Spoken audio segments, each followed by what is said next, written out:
नमस्कार दोस्तों।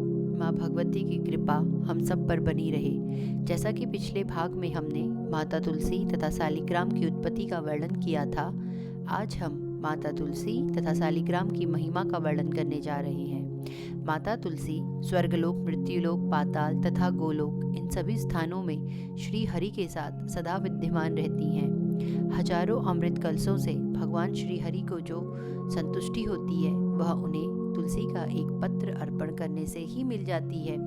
तुलसी पत्र के जल से जो व्यक्ति स्नान करता है वह मानो सभी तीर्थों में स्नान कर लिया और वह सभी यज्ञों में दीक्षित हो गया हो। जो फल 10,000 गायों को दान करने से होता है, वही फल कार्तिक मास में तुलसी के पत्र के दान से प्राप्त हो जाता है। जिस व्यक्ति को मृत्यु के अवसर पर तुलसी पत्र का जल सुलभ हो जाता है, वह सभी पापों से मुक्त होकर विष्णु लोक में प्रतिष्ठा पाता है। जो मनुष्य प्रतिदिन भक्ति पूर्वक तुलसी का जल ग्रहण करता है, वह 1,00,000 अश्वमेध यज्ञों से होने वाला पुण्य प्राप्त कर लेता है। जो मनुष्य हाथ में तुलसी या शरीर में इसे धारण कर तीर्थों में प्राण त्यागता है, वह विष्णु लोक जाता है।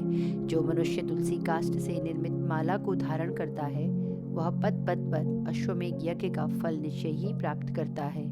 जो मनुष्य तुलसी को अपने हाथ में रखकर अपने वचन की रक्षा नहीं करता, वह काल सूत्र नरक में पड़ता है और वहां पर चंद्रमा तथा सूर्य की स्थिति पर्यंत वास करता है। मृत्यु के समय जिस मनुष्य के मुख में तुलसी जल का एक कण भी पहुंच जाता है, वह निश्चय ही विष्णु लोक में जाता है। पूर्णिमा, अमावस्या, द्वादशी, सूर्य संक्रांति, मध्याह्न काल, रात्रि दोनों संध्याएं, असौच अपवित्र समयों में, रात के पहने हुए कपड़ों में तथा शरीर में तेल लगाकर जो लोग तुलसी के पत्ते तोड़ते हैं, वे साक्षात श्री हरि का मस्तक ही काटते हैं। श्राद्ध, व्रत, दान, प्रतिष्ठा तथा देवार्चन के लिए तुलसी पत्र बासी होने पर भी 3 रात तक शुद्ध बना रहता है। पृथ्वी पर पड़ा हुआ अथवा जल में गिरा हुआ या श्री कृष्ण को चढ़ाया हुआ तुलसी पत्र धो देने पर दूसरे कार्यों के लिए शुद्ध होता है। तुलसी माता की महिमा बताकर श्री हरि नारायण ने शालिग्राम की महिमा का वर्णन करते हुए बताया कि शालिग्राम की शिला को पूजने से सभी पाप नष्ट हो जाते हैं।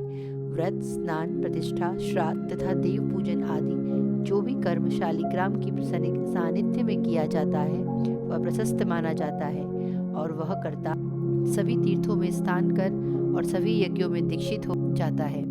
4 वेद पढ़ने तथा तपस्या करने से जो पुण्य प्राप्त होता है, वह पुण्य शालिग्राम शिला के पूजन से निश्चित रूप में सुलभ हो जाता है। जो मनुष्य शालिग्राम शिला के जल से नित्य अभिषेक करता है, वह सभी दान करने तथा पृथ्वी के प्रदक्षिणा करने से जो पुण्य मिलता है उसे पा लेता है।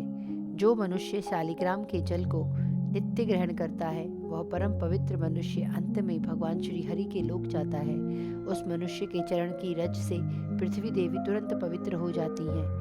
जो मनुष्य मृत्यु के समय शालिग्राम शिला का जल ग्रहण कर लेता है, वह समस्त पापों से मुक्त होकर विष्णु लोक चला जाता है। शालिग्राम को हाथ में लेकर जो मनुष्य मिथ्या वचन बोलता है, वह कुंभिपाक नरक में जाता है। जो मनुष्य शालिग्राम से तुलसी पत्र हटा देता है, वह दूसरे जन्म में स्त्री से वियुक्त हो जाता है। उसी प्रकार जो मनुष्य शंख से तुलसी पत्र को अलग करता है, वह 7 जन्म तक भार्या विहीन तथा रोग युक्त रहता है। जो महाज्ञानी व्यक्ति शालिग्राम, तुलसी और शंख को एकत्र रखता है, वह भगवान श्री हरि के लिए अत्यंत प्रिय हो जाता है। आज के लिए बस इतना ही। आशा करती हूँ भगवान श्री हरि विष्णु हम सबको अपनी अविचल भक्ति प्रदान करें। हरिओम तत्सत।